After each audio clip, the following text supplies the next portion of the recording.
Alors, j'ai eu des combats, je disais à l'Assemblée que j'ai eu des combats toute la semaine par rapport à ce message-là. Et ce matin, la présence dans ces lieux me démontre qu'il y a vraiment un combat et que Satan, l'ennemi, ne veut pas que ce message-là soit annoncé. Et c'était vraiment quelque chose parce que tout le temps, même quand je l'écrivais, je n'étais pas tranquille. Et des fois, on dit, ah oui, mais c'est parce que tu n'avais pas la paix de Dieu. Non, c'était que Satan, l'ennemi, ne veut pas que ce soit proclamé. Et alors, j'ai eu ces combats-là, même encore un matin, je le revisais, puis je rajoutais des choses dedans. Donc, le Seigneur, le Saint-Esprit a des choses à dire. Mais Satan ne veut pas que ce soit dit. Alors, je vais le dire ce matin. Et amen. J'espère juste que vous serez bénis par ce message-là. Ce n'est pas un message qui est condamnateur, ce n'est pas un message qui est réducteur, c'est un message qui veut nous préparer par rapport à l'avenir. Et non juste par rapport à l'avenir, mais pour notre vie chrétienne. Parce que souvent, on vit la vie chrétienne, mais en prenant les choses pour acquis, mais les choses ne sont pas toujours acquises, et puis on a besoin d'être fort. Et c'est ça que le message veut ce matin, nous dire, regarde, soyons forts pour le Seigneur. Et en tout cas, vous allez recevoir ça ce matin. Alors Seigneur, je te prie pour le message que tu veux nous dire ce matin. Je te prie que tu nous parles, Seigneur, afin que ce soit ta parole qui soit proclamée, qui soit annoncée. Et je te prie aussi, Seigneur, que tu nous interpelles ce matin pour qu'on puisse recevoir ce que tu veux nous dire, mais qu'on puisse retenir aussi la chose à l'intérieur, tout ce qui va être dit, la chose que tu veux qu'on retienne, Seigneur, et que tu veux qu'on médite cette semaine, que tu veux qu'on acquiert, Seigneur, dans notre vie chrétienne, Seigneur. Et Père, c'est dans le nom de Jésus que je te le demande. Amen. Alors, le titre du message est une question. Jusqu'où sommes-nous prêts à aller par amour pour le Seigneur Jésus? Jusqu'où est-ce qu'on est prêt à aller par amour pour le Seigneur Jésus? Je vais vous lire le passage de 2 Thessaloniciens, chapitre 2, les versets 1 à 12. Ça nous dit, « Au moment de la venue de notre Seigneur Jésus et de notre rassemblement auprès de lui, nous vous le demandons, frères et sœurs, ne vous laissez pas si facilement ébranler dans votre bon sens, ni troubler par une révélation, un message ou une lettre qu'on nous attribuerait et qui prétendrait que le jour du Seigneur serait déjà là. Que personne, au verset 3, que personne ne vous égare d'aucune façon, car le jour n'arrivera pas avant qu'éclate le grand rejet de Dieu et que soit révélé l'homme de la révolte qui est destiné à la perdition. L'adversaire qui s'élève au-dessus de tout ce qui porte le nom de Dieu et de tout ce qui est l'objet d'une vénération religieuse. Il ira jusqu'à s'asseoir dans le temple de Dieu en se proclamant lui-même Dieu. Je vous disais déjà cela lorsque j'étais encore chez vous, ne vous en souvenez-vous pas. Verset 6, vous savez ce qui le retient pour l'instant afin qu'il ne soit révélé que lorsque son heure sera venue. Car la puissance mystérieuse de la révolte contre Dieu est déjà à l'œuvre, mais il suffira que celui qui le retient jusqu'à présent soit écarté, pour qu'alors soit révélé l'homme de la révolte, le Seigneur Jésus, le fera périr par le souffle de sa bouche et le réduira à l'impuissance au moment même de sa venue. La venue de cet homme se fera grâce à la puissance de Satan avec toutes sortes d'actes extraordinaires, de signes impressionnants et de prodiges trompeurs. Et de prodiges trompeurs. Il usera de toutes les formes du mal pour tromper ceux qui se perdent parce qu'ils sont restés fermés à l'amour de la vérité qui les aurait sauvés. Voilà pourquoi le Seigneur leur envoie une puissance d'égarement pour qu'ils croient au mensonge. Et verset 12, il s'agit ainsi pour que soient condamnés, il agit ainsi pour que soient condamnés tous ceux qui n'auront pas cru à la vérité et qui auront pris plaisir au mal. Amen. Alors, la phrase thème du message, c'est « Notre amour pour le Seigneur nous aidera à surmonter toutes les épreuves de notre vie, y compris la mort, parce qu'il est notre seule source vivifiante. » Et T.W. Manson a dit « La venue de Jésus dans le monde met chaque homme à l'épreuve et oblige chaque homme à prendre une décision. Et cette décision n'est pas une mince affaire, c'est une question de vie ou de mort. » Lorsque nous prenons une décision pour le Seigneur, c'est une question de vie ou de mort. Si nous choisissons de suivre le Seigneur, nous choisissons la vie. Si nous refusons de suivre le Seigneur, encore là, c'est une décision, nous choisissons la mort. Et les gens prennent cette décision-là. Chaque adulte, chaque personne est en mesure de prendre cette décision-là pour elle-même à un moment donné ou un autre, sur l'invitation du Seigneur. Et nous avons cette décision-là à prendre. Chacun de nous, on a tous pris cette décision. Et on a choisi la vie, mais il y en a d'autres qui ont choisi la mort. Ils ont aussi pris une décision. Ne pas suivre Jésus, c'est de prendre la décision de ne pas suivre Jésus et de choisir la mort. Pendant la rébellion des boxeurs en Chine en 1900, vous vous demandez, c'est qui ça, les boxeurs en Chine? Les boxeurs en Chine étaient des membres de la société, je vais vous dire ce que j'ai trouvé là-dessus, parce que moi aussi, je me suis posé la question en voyant l'illustration. Alors, les boxeurs en Chine étaient les membres de la Société de la justice et de la concorde. Ils étaient également connus sous le nom de Yi Tuan, en mandarin, je présume. Alors, cette organisation se composait principalement de membres de la classe paysanne chinoise qui pratiquaient leurs arts martiaux et qui se considéraient comme les défenseurs de la culture chinoise traditionnelle. Les boxeurs étaient particulièrement hostiles envers les étrangers qu'ils considéraient comme une menace pour la culture de la souveraineté chinoise.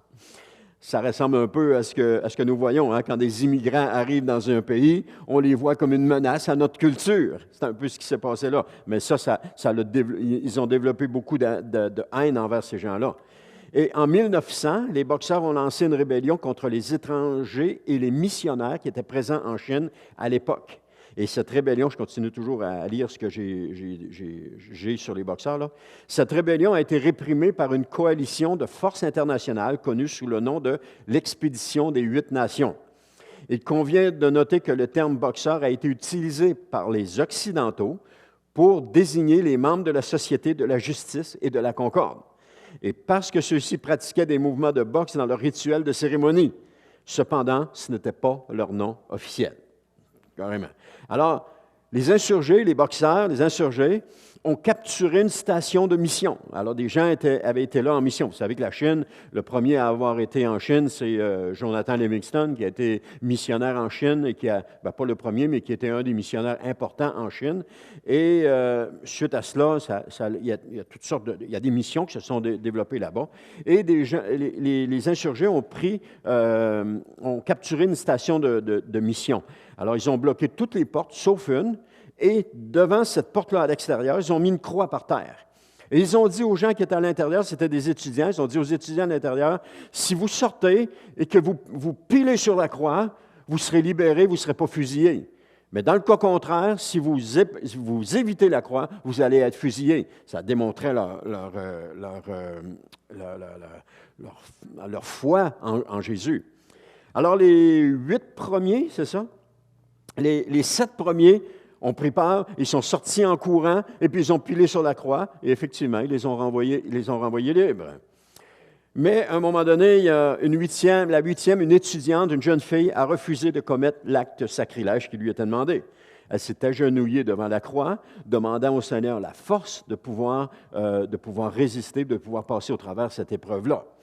Et ensuite de ça, elle s'est relevée et lentement, elle a évité de piler sur la croix, elle a contourné la croix et elle a choisi de faire face au peloton d'exécution. Et suite à son geste, les 92 autres étudiants qui étaient dans la mission ont fait la même chose qu'elle. Ils ont évité la croix pour aller jusqu'au peloton d'exécution.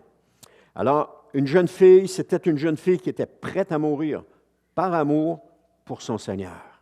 Elle était prête à payer le prix par amour pour son Seigneur. Et elle a été l'exemple de 92 autres étudiants qui ont fait la même chose qu'elle, qui l'ont suivie pour ça.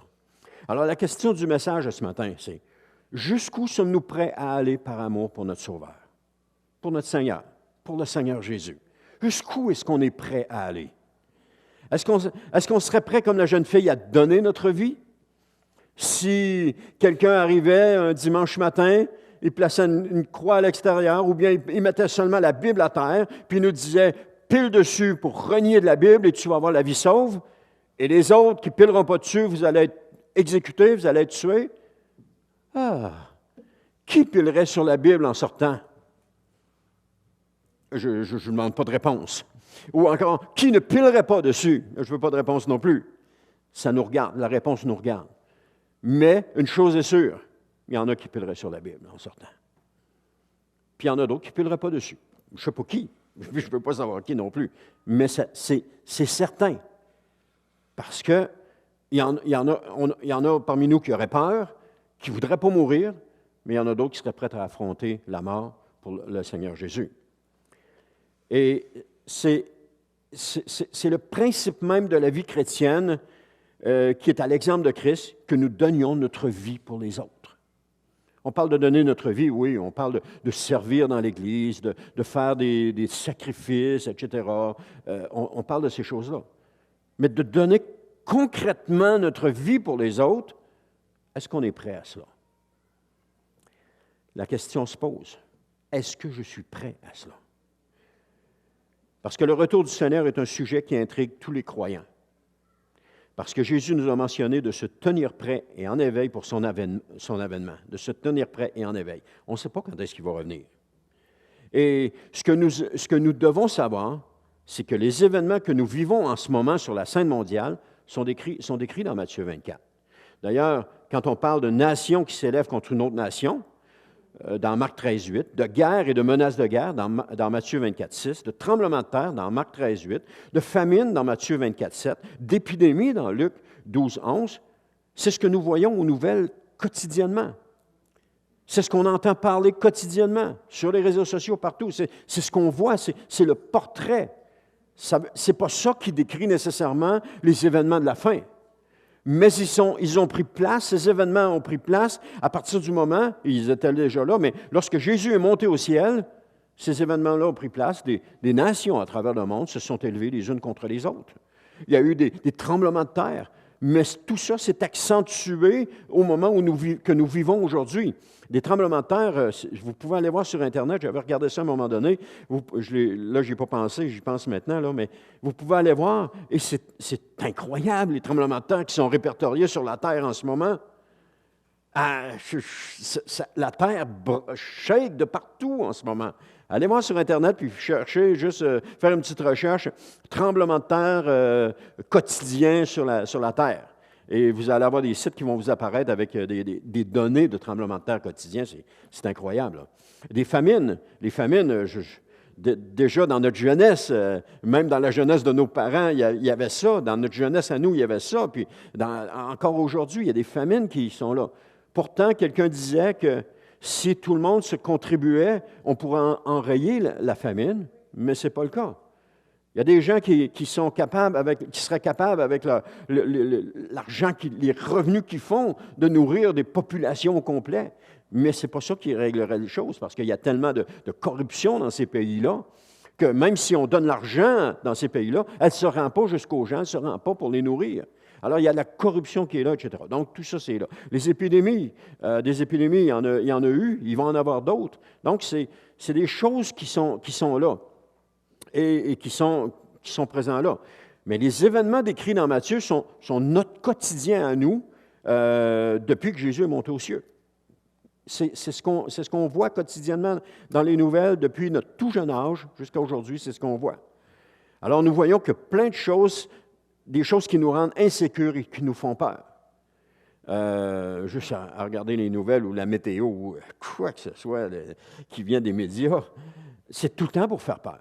Je m'étais aperçu il y a plusieurs années qu'il y avait des campagnes de peur qui se faisaient. Je m'étais rendu compte de ça. Et puis, j'avais fait remarquer ça à Anne. J'ai dit, as-tu remarqué, il y a des campagnes de peur. Et ça venait comme des vagues. À un moment donné, il y avait quelque chose qui était lancé. Et puis là tout le monde avait peur. Juste vous donner 2 exemples ou 3. Là. La grippe aviaire. Là, ils ont lancé la grippe aviaire, les poulets, puis etc. Puis là, tout le monde avait peur d'attraper la grippe aviaire. Puis là, c'était la panique totale. Ensuite de ça s'est calmé. Tout à coup, il y a eu la grippe porcine. Là, c'est la grippe porcine. Tout le monde va l'attraper, tout le monde va être malade. Ça peut se transférer d'un animal à un être humain, etc. Et là, c'était la panique totale encore une fois. Tout le monde avait peur. Il y avait ces vagues-là qui étaient là. Et il y a toujours eu ces vagues-là. Et là, la dernière vague, c'était, je vais le dire, c'était la COVID. Mais là, cette dernière vague-là a duré plus longtemps, avec beaucoup plus de pression, puis avec beaucoup plus de quoi? D'ampleur, si on veut. Et là, il va s'en venir d'autres choses. Ça va être quoi? Je ne sais pas ça va être quoi. Mais il va y avoir encore quelque chose qui va faire peur et qui va s'étirer, etc., parce que c'est le quotidien dans lequel on vit maintenant. C'est pour ça qu'on a besoin de Jésus. On ne peut pas vivre ces moments-là sans Jésus. On ne peut pas passer au travers de ça sans Jésus. Comment est-ce qu'on peut arriver à passer au travers? Moi, je me souviens, lorsque c'était le H1N1, vous en avez tous entendu parler, et un chanteur populaire qui avait fait une scène parce que lui voulait passer en avant de tout le monde pour avoir le vaccin. Et là, ça mettait le trouble partout. Lui voulait passer. Lui, il était plus important que tout le monde. Il voulait passer avant tout le monde. La panique de cette personne-là. Et ça, c'est juste un exemple parce que c'est un chanteur connu. Mais imaginez toutes les autres personnes qui étaient paniquées. Il avait peur de quoi? Il avait peur de mourir. Il avait peur de mourir. C'est fou ce qu'on peut faire quand on a peur de mourir. Pourquoi on a peur de mourir? Parce qu'on ne sait pas où est-ce qu'on s'en va. On n'a aucune idée de là où on s'en va, et puis c'est ça qui nous fait peur. Mais quand on sait où est-ce qu'on s'en va, comme Paul disait, la mort m'est un gain, parce que ça va être beaucoup mieux, mais que j'arrive de l'autre côté. Puis s'il y en a un qui a vécu des choses difficiles, c'est bien l'apôtre Paul, qui a vécu ces choses-là, puis qui a été lapidé, qui a été laissé pour mort, qui a été frappé de verge, qui a été mis en prison, qui a été fouetté, etc., qui a été calomnié, tout ce qu'il n'a pas pu vivre. Mais il n'avait pas peur de mourir, parce qu'il savait que le jour où il mourrait, il allait passer l'éternité avec son Sauveur. Et c'est ça que tout chrétien devrait avoir. On ne devrait pas avoir, ça ne devrait pas être une peur de mourir, mais on ne doit pas forcer la mort, on ne doit pas provoquer la mort, mais on peut avoir cette espérance de dire, Seigneur, j'ai hâte que tu viennes. J'ai hâte que tu reviennes. Parce que, Seigneur, on va être bien avec toi. Puis ça va être fini tout ça. Parce qu'on le veuille ou non, il y a une tension sur la terre présentement. Il y a des tensions qui sont là et qui nous font peur. Alors, pour vaincre ses peurs, son insécurité, il nous faut savoir ce que Jésus dit. Il faut avoir une certaine connaissance des événements de la fin. Parce que les événements de la fin peuvent nous faire peur ou nous font peur. Je me souviens quand je suis né de nouveau, et pas longtemps après, mon père est né de nouveau, et là, mon père, tout ce qu'il parlait, c'était de l'Apocalypse. Bon sang que j'avais peur. Quand j'allais, il commençait à me parler de ça, je venais tout mal à l'intérieur parce que je me disais, non, Seigneur, moi je veux vivre, Seigneur, je veux vivre. Je voulais vivre où? Je voulais vivre sur la terre.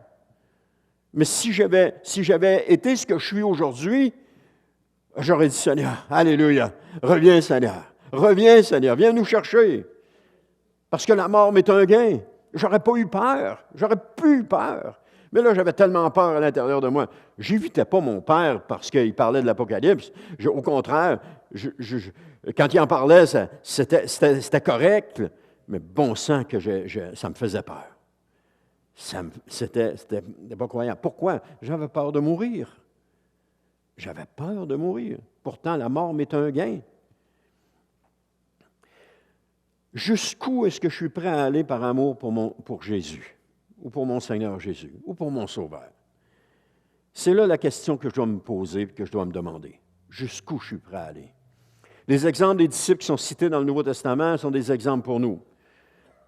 Par exemple, les chrétiens qui ont été maltraités, martyrisés pour leur foi sont aussi un exemple pour nous. Ces chrétiens qui ont été pris, faits prisonniers, amenés dans les colisées pour amuser les gens qui étaient dans les estrades pendant qu'ils étaient dévorés par les lions dans le milieu de la place. Des hommes et des femmes qui étaient prêts à donner leur vie par amour pour le Seigneur Jésus, qui ne se rebellaient pas, mais qui étaient prêts à dire, Seigneur, ce que tu veux pour moi, c'est correct, je vais le faire. Et je pense que le Saint-Esprit leur donnait la force de passer au travers de ces situations-là. J'ai juste un exemple comme ça, un pasteur coréen et sa famille, on parle dans les années 50, alors que c'était interdit de prêcher l'Évangile en Corée.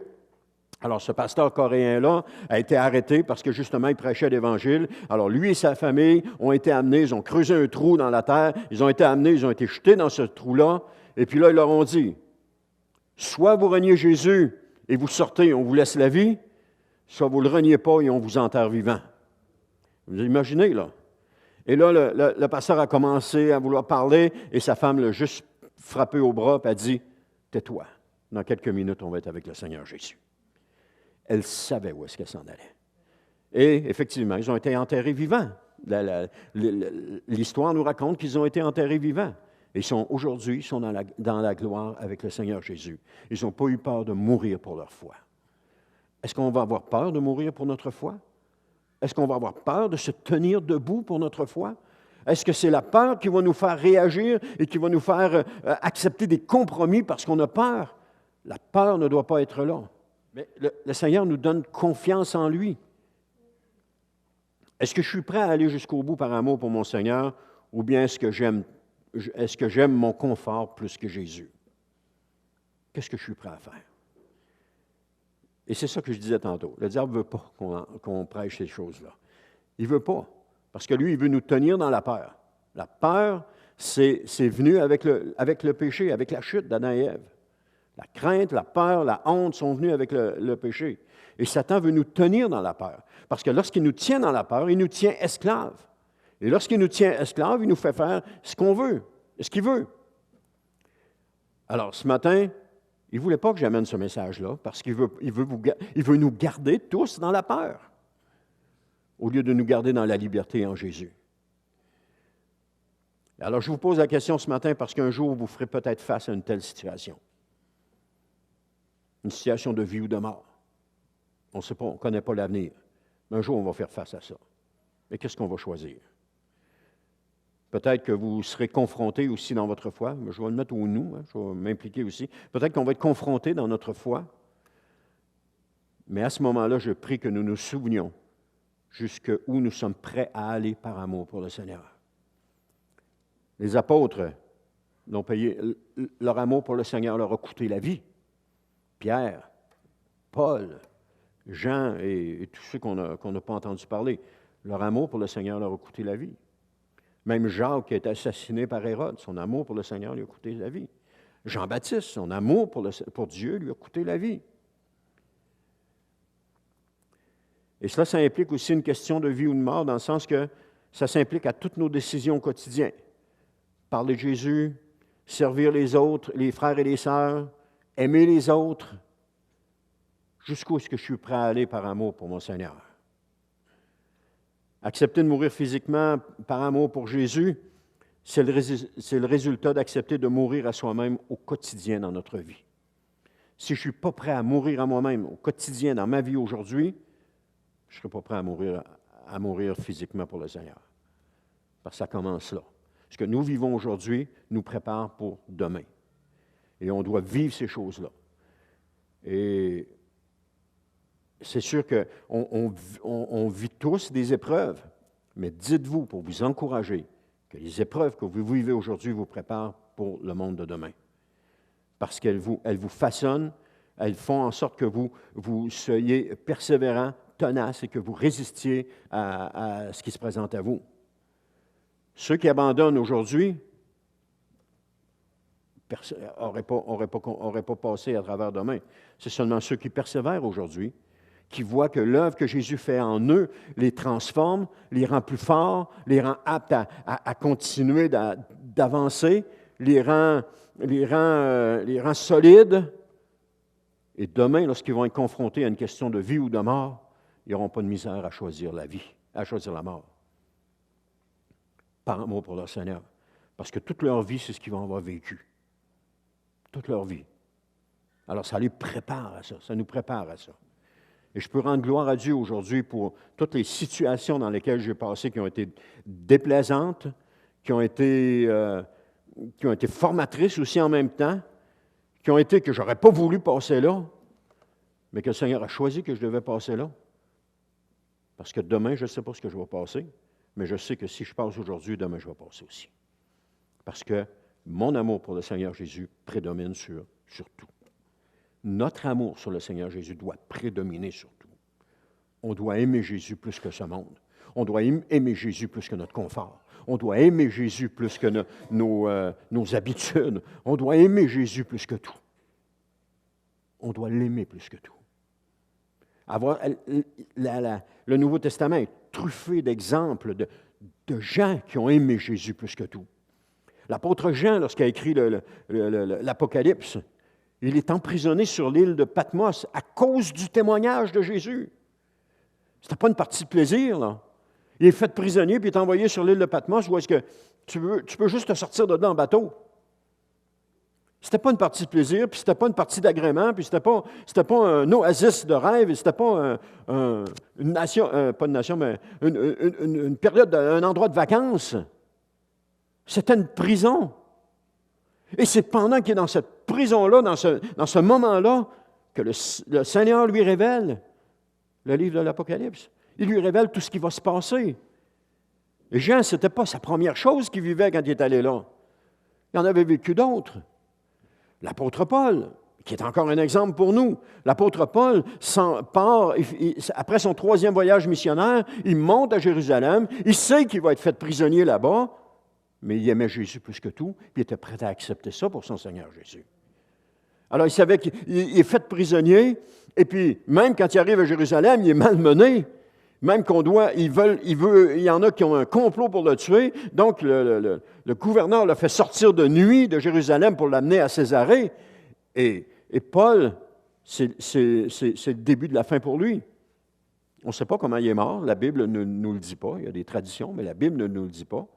Et Paul a été prisonnier à partir de ce moment-là. Il a été prisonnier pour une chose, parce que le Seigneur lui avait dit, « Je lui montrerai tout ce qu'il doit souffrir pour mon nom. » Le premier message que le Seigneur donne à Paul, Jésus n'a pas caché l'appel de Paul, il n'a pas caché ce qui allait arriver à Paul.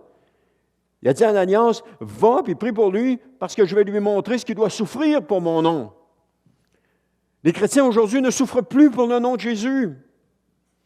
On a peur de souffrir pour le nom de Jésus, parce que nos commodités qui sont là sont des pièges pour nous. Mais on doit revenir à notre premier amour, être prêt à mourir pour le Seigneur Jésus.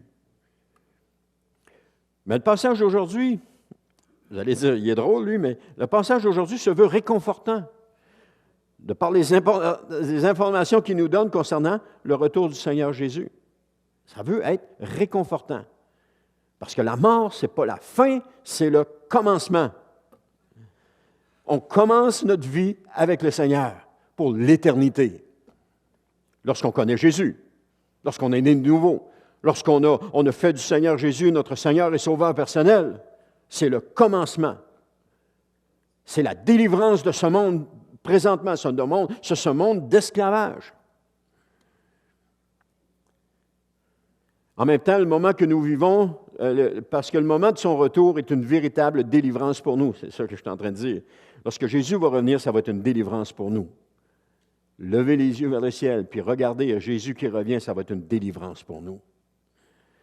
En un instant, en un clin d'œil, c'est Paul qui dit ça, notre corps mortel et corruptible va être changé en un corps glorieux et éternel, puis incorruptible. On va entrer dans la présence de Dieu avec le Seigneur Jésus, transformé complètement. Et à ce moment-là, nous allons rencontrer le Seigneur dans les airs. C'est ça que ça nous dit. Et on va le voir tel qu'il est. Tel qu'il est. On va passer, à partir de là, on va passer l'éternité avec lui. Parce que notre corps glorieux transformé, c'est un corps qui vit éternellement. Et si c'est un corps glorieux, c'est parce qu'il vit dans la présence de Dieu pour l'éternité. Et amen. Alors, sommes-nous prêts à vivre certaines difficultés pour le Seigneur, sachant que notre récompense sera grande dans les cieux? Est-ce qu'on est prêt à vivre certaines de ces difficultés-là? Alors, 2 Thessaloniciens, chapitre 2, versets 1 à 2, nous dit « Au sujet de la venue de notre Seigneur Jésus et de notre rassemblement auprès de lui, nous vous le demandons, frères et sœurs, ne vous laissez pas si facilement ébranler dans votre bon sens, ni troubler par une révélation, un message ou une lettre qu'on nous attribuerait, qu'il prétendrait que le jour du Seigneur est déjà là. » On ne passera pas tous les versets ce matin, parce qu'il y en a trop. Je ferai une deuxième partie un peu plus tard, là, mais on va en faire quelques-uns. Donc, au temps de Paul, les gens prétendaient que Jésus était déjà revenu. Alors, ce n'est pas nouveau, ce n'est pas une situation nouvelle. c'est encore pareil aujourd'hui. Il y a des gens qui prétendent que Jésus est revenu. Il y a des gens qui disent, il y a des groupes qui disent que Jésus est déjà revenu, qui est parmi nous, mais qui est incognito, que personne ne le voit. Sauf que je pense qu'il y a des bouts de la Bible qui n'ont pas lu ou qui s'est assuré en noir pour ne pas le voir. Alors, ce que l'apôtre Paul dit aux Thessaloniciens, c'est ne pas se laisser si facilement ébranler dans leur bon sens, ni se laisser troubler par une révélation, un message ou une lettre qui prétendrait que le jour du Seigneur serait déjà là. Alors, si c'est ce que vous croyez, que le jour du Seigneur est déjà là, c'est ce que Paul est en train d'écrire, que là, non, c'est pas ça. Là. Parce que c'est pas demain que ça va se passer. Et ce même message nous est adressé à la fin, dans ces jours de la fin, parce que les gens disent encore la même chose. Hein? Ils disent encore, d'où l'importance de toujours vérifier dans la parole de Dieu si ce qu'on vous dit est conforme. C'est ce que je suis en train de vous dire. Est-ce que c'est conforme? Toujours vérifier. C'est notre responsabilité. Parce que si on ne vérifie jamais, qu'on croit tout ce qui nous est dit, bien, on risque de se faire enfiroiper. Je ne sais pas si c'est un mot français, mais on risque de se faire embobiner. Enfiroiper, c'est peut-être une expression québécoise. Hein? Oui, c'est plus ça. On risque de se faire embobiner, puis de se faire avoir. Toujours vérifier. D'où l'importance de vérifier, hein? Toujours s'assurer que le fondement qui nous est dit est biblique. Des fois, il y a des gens qui avancent des choses et on ne pose pas la question pour dire, c'est peut-être pour ça qu'on dit, on limite pas prendre de questions dans l'Église. C'est peut-être pour ça que les gens ne posent pas de questions, parce que, ou que le prédicateur ne veut pas avoir de questions parce qu'il sera obligé de justifier ses points, puis tout d'un coup, les gens se rendraient compte de, ouais, c'est boiteux un petit peu son affaire, là. C'est facile à voir. Avec un petit peu de discernement, on s'en rend bien compte que c'est boiteux, là. Ça ne prend pas grand-chose pour le voir, là. Alors, si vous voulez poser des questions, vous gênez-vous pas, allez-y. Et si vous avez l'impression que c'est boiteux, mon affaire, vous ferez ouais, je vais aller vérifier moi-même. Parce qu'effectivement, c'est très à faire attention, puis surtout aujourd'hui. Et c'est pour ça, quand on écoute un prédicateur sur Internet, qu'on ne connaît pas sa vie, on ne connaît pas le personnage, on ne connaît rien de lui, puis qu'on garde tout ce qu'il dit, on a un problème, là. On a un sérieux problème. Parce qu'on peut se faire passer n'importe quoi. J'en entends un cette semaine. C'est un extrait, mais quand même, c'est un extrait. Mais j'ai dit, il est dans le champ. Pourquoi il est dans le champ? Parce que quand tu connais le sujet, tu t'aperçois que ce qu'il dit, il est dans le champ. J'ai dit, voyons donc. Mais comment il peut faire pour dire une chose de même? C'est parce que lui, il n'a pas creusé la parole de Dieu. Il a pris ce qu'on lui a dit, puis il répète ce qu'il a entendu, sans avoir été vérifié. Mais si tu reçois, puis que tu vas vérifier, ça se peut que tu ne répètes pas ce qui t'a été dit. Ça se peut que tu te dises, oh, attends un peu, là, il y a quelque chose qui ne va pas. Pourquoi il dit ça? Pourquoi la parole a dit autre chose? C'est important. C'est notre responsabilité à nous. C'est très important. Parce que sinon, on va se faire avoir. 2 Thessaloniciens, chapitre 2, versets 3 et 4, nous dit que personne ne vous égare d'aucune façon. Et là, Paul donne vraiment quelque chose d'important. Il dit, car ce jour n'arrivera pas avant qu'éclate le grand rejet de Dieu et que soit révélé l'homme de la révolte qui est destiné à la perdition. L'adversaire qui s'élève au-dessus de tout ce qui porte le nom de Dieu et de tout ce qui est l'objet d'une vénération religieuse. Il ira jusqu'à s'asseoir dans le temple de Dieu en se proclamant lui-même Dieu. Il y a des gens qui disent, oh, préparez-vous, Jésus est sur le bord de revenir. Jésus est sur le bord de revenir. Paul va dire, ce jour n'arrivera pas avant qu'éclate le grand rejet de Dieu. On dit, oups, là, il y a quelque chose qui ne va pas, là. Qu'est-ce qui ne va pas? Qui a raison puis qui a tort?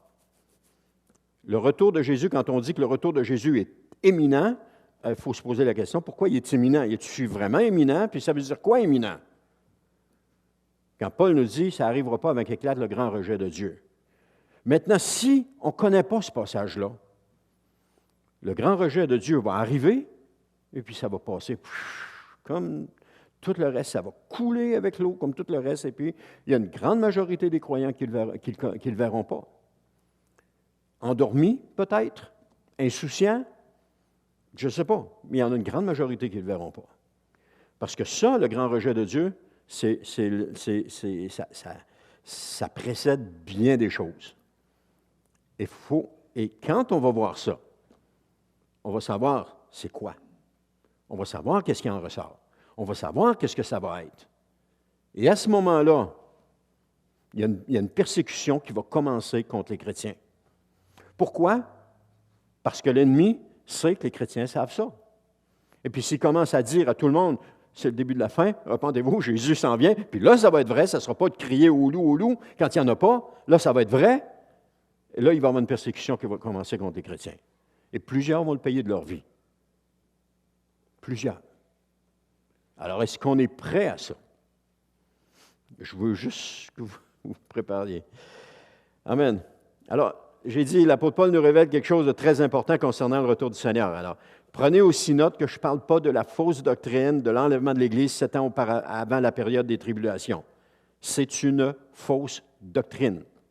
On vous l'a peut-être enseigné dans le passé, mais c'est une fausse doctrine parce qu'il n'y a rien en nulle part dans la parole de Dieu. Si vous faites vos recherches, vous allez voir, il n'y a rien en nulle part dans la parole de Dieu qui fait allusion, de quelque nature que ce soit, à un enlèvement 7 ans auparavant que Jésus revienne, enlève l'Église, l'amène au ciel, et puis après ça, il revient avec. Il n'y a rien qui fait allusion à ça.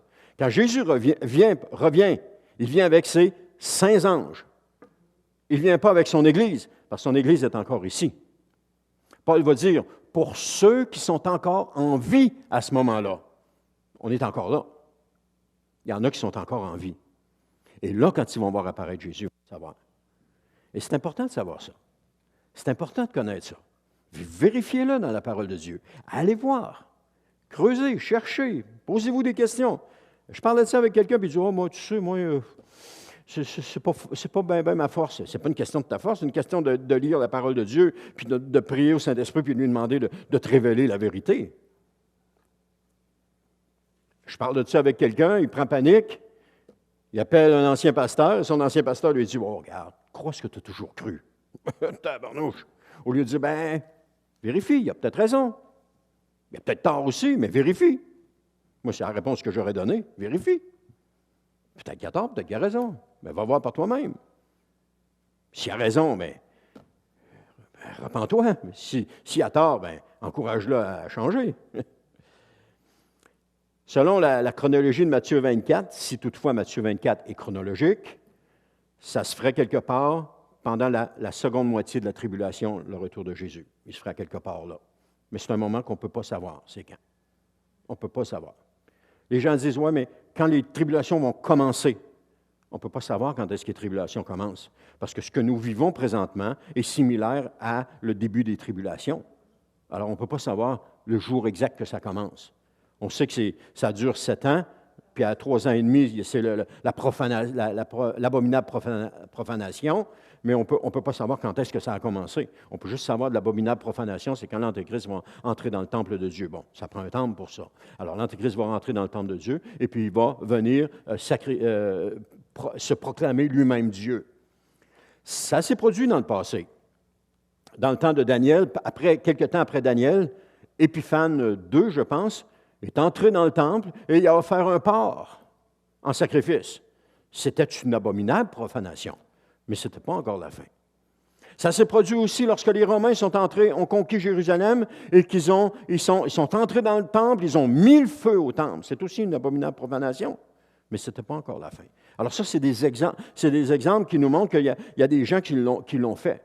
Mais Matthieu 24 nous décrit la situation que ça va se passer encore. Ça va encore arriver. Ça va encore se passer. Alors, à ce moment-là, est-ce qu'on va être prêt à donner notre vie pour le Seigneur Jésus? Jusqu'où est-ce qu'on va être prêt à aller pour le Seigneur Jésus? Paul ici, Paul, le Saint-Esprit nous donne quelques indices. Des indices qu'on peut retenir parce qu'elles nous sont annoncés maintenant. Des indices que la majorité des gens ne savent pas. Des indices qui seront pour nous comme une lumière brillante dans la nuit. Parce que nous allons savoir. Nous allons savoir. Il faut remarquer ces choses-là, être attentif à ça. Et Paul va dire, car ce jour, de quel jour est-ce qu'il parle, Paul, quand il parle de ce jour? Il parle du jour du retour du Seigneur. Il nous dit que ça n'arrivera pas avant qu'éclate le grand rejet de Dieu, c'est ça que je vous ai dit tantôt, avant que soit révélé l'homme de la révolte qui est destiné à la perdition, avant que ne soit révélé l'adversaire qui s'élève au-dessus de tout ce qui porte le nom de Dieu, avant que ne soit révélé l'homme qui fait l'objet d'une vénération religieuse, ou que cet homme ira s'asseoir dans le temple de Dieu en se proclamant lui-même Dieu.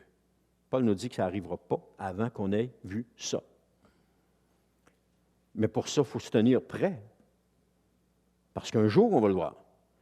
Mais il y a la parabole du mauvais serviteur qui à un moment donné, nourrit plus les brebis, etc.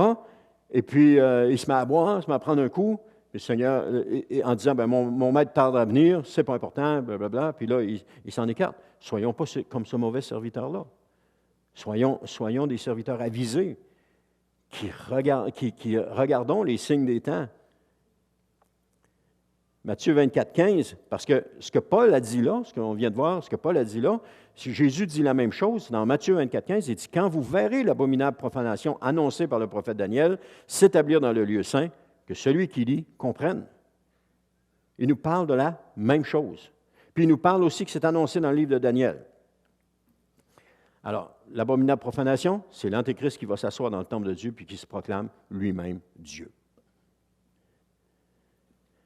Alors, quand on va voir commencer la construction, lancer la construction du temple, on va dire, ouais, là, on s'en va vers la fin. Là, on s'en va vers la fin. Et ça devrait être un moment de joie, malgré les souffrances qui vont nous attendre à ce moment-là. Mais ça devrait être un moment qui nous réjouirait, parce qu'on va se rapprocher du retour du Seigneur Jésus. Mais aussi, il serait possible de se relâcher, de dire, là, je vais attendre que le temple soit construit, puis blablabla. Je vous ai dit tantôt que ce que vous vivez aujourd'hui vous prépare pour demain. Si vous vous relâchez, que vous ne vivez pas pour aujourd'hui, ce que vous ne vivez pas aujourd'hui, ce que le Seigneur est en train de vous entraîner, c'est comme un entraînement, si on veut. Le Seigneur est en train de nous former, nous préparer à ces moments-là. Et si on néglige ces moments-là, ou qu'on les refuse, puis qu'on rechigne toujours quand le Seigneur veut nous former, on ne sera pas prêt pour ces moments-là. On a besoin d'être prêt. Il faut se préparer. Quand on se prépare, c'est aujourd'hui qu'on se prépare. Alors, ce que nous vivons aujourd'hui nous prépare pour demain. Et quand je vous disais ça dans certaines prédications, je disais au Seigneur, j'ai dit, Seigneur, continue, même si ça fait mal, continue. À ce moment-là, c'est parce que je voulais vraiment être semblable à Jésus. Mais aujourd'hui, je me rends compte que si ça fait mal, continue parce que je veux être prêt, Seigneur. Je veux être prêt. C'est l'entraînement à laquelle pour nous préparer à faire face à ce qui s'en vient. Chaque situation qu'on vit, j'en ai vécu, vous en avez tous vécu, et vous en vivez encore. Nous en vivons tous encore. Je pourrais prendre des témoignages, c'est quoi vous avez vécu de pire jusqu'à maintenant. Et est-ce que ça a été formateur? Vous répondriez oui, ça a été formateur parce que ça m'a changé à ce niveau-là. Ça me fait de moi une personne différente à ce niveau-là. Je me souviens des fois où, à un moment donné, je m'emmenais ici à pied le matin, et puis je me souviens des fois, je virais le coin là-bas, puis je voyais la bâtisse, je me disais, Seigneur, pas le matin. Je n'avais pas envie d'être ici.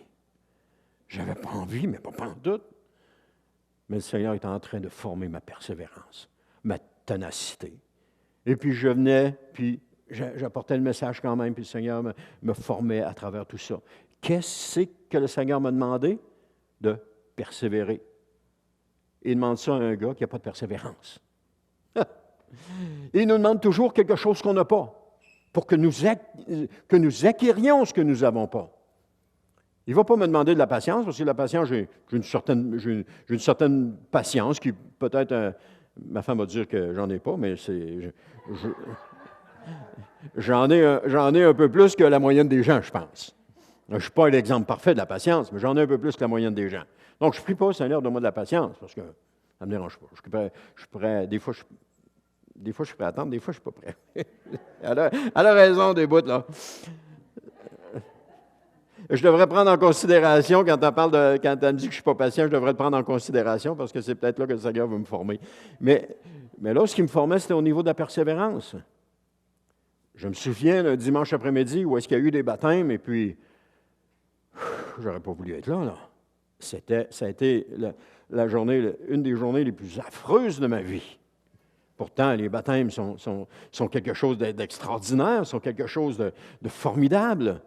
Mais c'était toute l'ambiance qui était là autour de cela, qui était tellement néfaste. Et pourtant, le Seigneur me demandait de persévérer.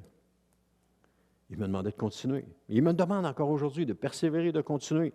Mais aujourd'hui, c'est différent parce que j'ai acquis un peu plus de persévérance, un peu plus de ténacité. Et puis je continue, je ne regarde plus. Je m'efforce de ne pas regarder aux circonstances, mais de regarder à ce que le Seigneur me dit. On ne regarde pas aux circonstances, on dit, OK, Seigneur, tu me demandes de persévérer, je vais persévérer, je ne regarde plus aux circonstances. Et ça me prépare pour demain. Et je sais chacun de vous, il y a quelque chose qui vous prépare pour demain. Mais il ne faut pas rejeter ce que le Seigneur est en train de faire. Lorsque le Seigneur est en train de nous façonner sur quelque chose, il ne faut pas le rejeter, il faut l'accueillir puis le prendre. Peut-être la persévérance, vous n'en avez pas besoin parce que vous êtes des gens extrêmement persévérants. Mon épouse, c'est ça. Elle commence qu'elle a fini, puis elle persévère dedans. Là, il n'y a pas de doute là-dessus. Alors, le Seigneur ne demandera pas de travailler sa persévérance. Il va lui demander de travailler d'autres choses. Alors, c'est peut-être la même chose pour nous. Ce que le Seigneur nous demande de travailler, c'est notre faiblesse. C'est quelque chose qui n'est pas conforme à sa volonté, qui n'est pas conforme à sa parole. Et là, il nous demande, il nous envoie des épreuves pour qu'on puisse travailler ça. Et si on accepte ça, puis on travaille ça, puis on fait ce que le Seigneur nous demande, on se prépare pour demain. Parce que demain, votre plus gros combat va être sur ça. Et je le sais que pour moi, mon plus gros combat va être sur la persévérance. Mais c'est ça que le Seigneur me demande aujourd'hui. Est-ce que c'est parfait, mon affaire? Non, c'est pas parfait. Est-ce que c'est parfait, votre affaire? Non, c'est pas parfait. Mais il y a un cheminement qui se fait. Il y a une avancée qui se fait. Il y a quelque chose, il y a des pas qui sont faits dans cette direction-là. À mesure que le Seigneur envoie ces choses-là, il y a des pas qui sont faits dans cette direction-là. Combien de fois j'ai dit au Seigneur, « Oh Seigneur, j'ai envie de tout lâcher, même au début de ma vie chrétienne. Au début. Oh Seigneur, j'ai envie de tout lâcher, j'ai envie de tout abandonner. » Mais le Seigneur me rattrapait. Puis il me rattrapait. Il est drôlement patient. Je n'aurais pas eu cette patience-là. Ah, tantôt, je disais que j'en avais beaucoup. En tout cas, j'en ai pas autant que le Seigneur. Mais il me rattrapait tout le temps. Tout le temps. Et puis là, je disais, OK, tu as raison, Seigneur. Je vais continuer. Et puis ça a toujours été là dans ma vie. Ça a toujours grandi. Alors, il y a des fois, j'ai failli. Il y a des fois, je n'ai pas eu de persévérance, que j'ai abandonné des affaires. J'ai failli. Mais il y a d'autres fois où j'en ai eu, puis que j'ai continué. Et ça l'a augmenté en moi. Et je sais que le Seigneur est en train de le faire avec vous. Il y a quelque chose qui est en train de travailler en vous et que ce quelque chose-là est en train d'augmenter en vous. Puis ce quelque chose-là, l'ennemi s'attaque toujours sur nos faiblesses. Ce quelque chose-là, si vous ne le préparez pas, si vous ne vous préparez pas, lorsque les jours de la fin vont venir, c'est là-dessus que vous allez faillir. C'est là-dessus que vous allez abandonner. C'est là-dessus que vous allez tomber. Et ça, Satan le sait. Et c'est pour ça que le Seigneur vous travaille. Chacun de nous, il nous travaille sur ce point-là. Alors, prenons ça au sérieux ce matin et commençons à accepter ce que le Seigneur est en train de travailler en nous. Et ce que le Seigneur veut qu'on travaille pour se préparer en vue des jours qui s'en viennent. Amen.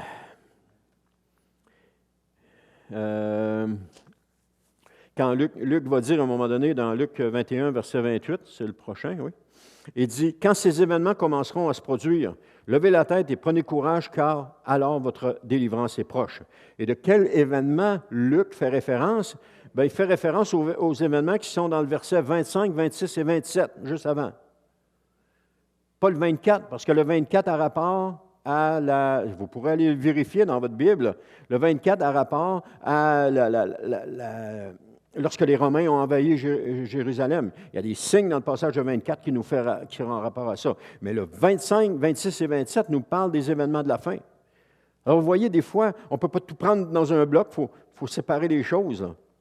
Alors, ils décrivent les événements qui vont précéder tout juste le jour du Seigneur. Et alors que tout le monde va être dans une peur, dans une frayeur incroyable. Quand tu dis que les étoiles des cieux vont tomber, que le ciel et la terre vont être ébranlés, le monde vont être terrorisés. Terrorisés. Et nous, comme croyants, ça va être le signe que Jésus est à veille de revenir et sur le bord de revenir. Relève ta tête, car ta délivrance approche. Ça ne veut pas dire commence à shaker avec tout le monde et avoir peur avec tout le monde. Relève ta tête, commence à te réjouir, commence à louer le Seigneur. Seigneur, je suis content que tu reviennes. Moi, j'ai tellement besoin de ça. Parce que vous allez avoir souffert, là, les années auparavant, vous allez avoir souffert. Là. Terriblement souffert. Une souffrance, la Bible dit, comme il n'y en a jamais eu de pareil. Des moments comme il n'y en a jamais eu de pareil, puis comme il n'y en aura jamais d'autres par après. Ça va être épouvantable. Mais, je veux juste vous encourager ce matin, le Seigneur ne vous abandonnera pas. Il va toujours être avec vous. Il va toujours vous garder, vous protéger. Il ne vous abandonnera pas. Je ne veux pas vous faire peur ce matin. Je sais, je vais peut-être avoir des commentaires, mais je ne veux pas vous faire peur ce matin. Je veux juste vous encourager. Préparez-vous à ce qui s'en vient. C'est ça un peu le message. Préparez-vous à ce qui s'en vient. Puis qu'est-ce que nous sommes prêts à faire par amour pour notre Seigneur Jésus? Qu'est-ce qu'on est prêt à faire? Le message que nous entendons aujourd'hui, c'est que le Seigneur va venir nous prendre avant la période des tribulations pour que nous n'ayons pas à souffrir. Mais il y a des centaines de voix de faux prophètes qui se lèvent pour annoncer cela. Des centaines. Et ça, je vous l'ai dit tantôt, ce n'est pas conforme à la parole de Dieu. Ce n'est pas ça que la parole de Dieu dit. Puis, juste un exemple, puis je le prends cet exemple souvent parce qu'il me parle beaucoup. Jérémie, dans son temps, disait, je l'ai dit la semaine passée encore, il disait « Rendez-vous aux Babyloniens et vous vivrez ».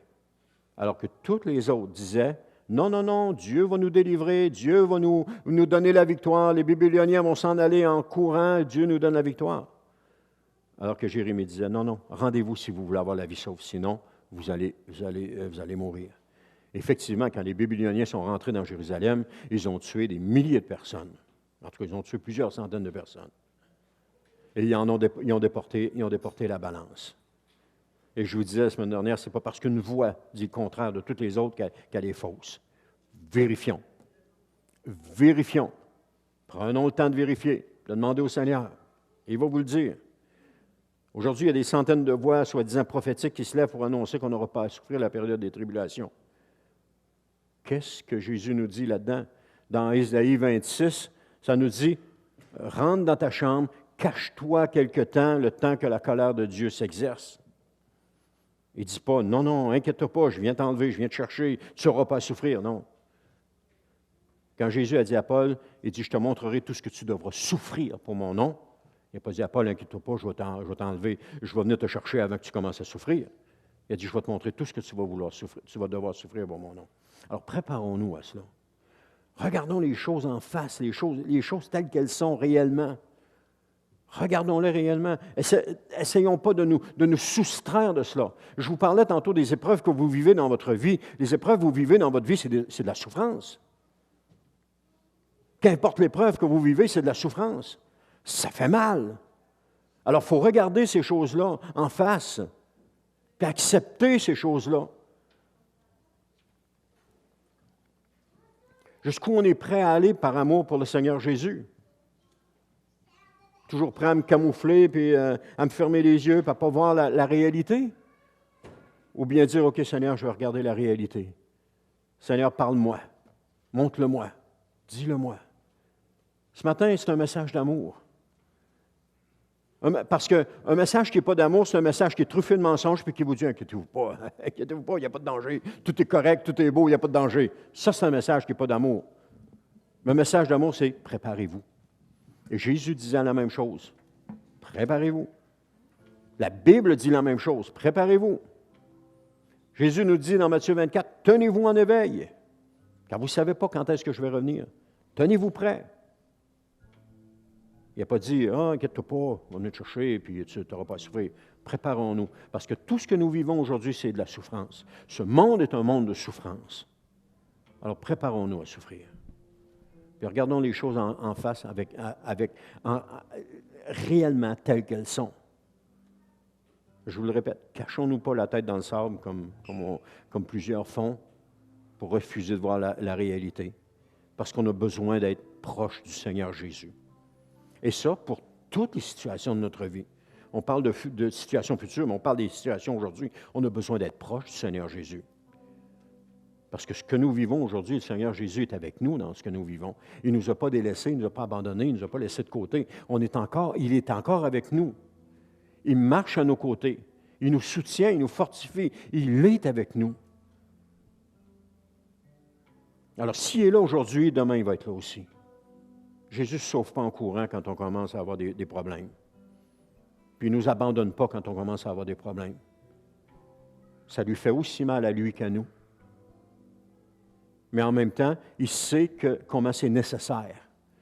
Parce que le péché nous a tellement déformés, il nous a tellement changés, il nous a tellement tout déformés, et que Jésus sait comment c'est nécessaire que nous passions à travers ces moments-là pour être transformés et être changés. Amen. Alors, soyez encouragés ce matin. Peut-être vous allez dire, le pasteur il nous fait peur. Le but, ce n'est pas de vous faire peur, le but, c'est de vous préparer. Pour que vous n'ayez pas peur. Voir les choses en face. Que vous n'ayez pas peur. On va faire un dernier chant. Et puis après ça, on va terminer avec un mot de prière.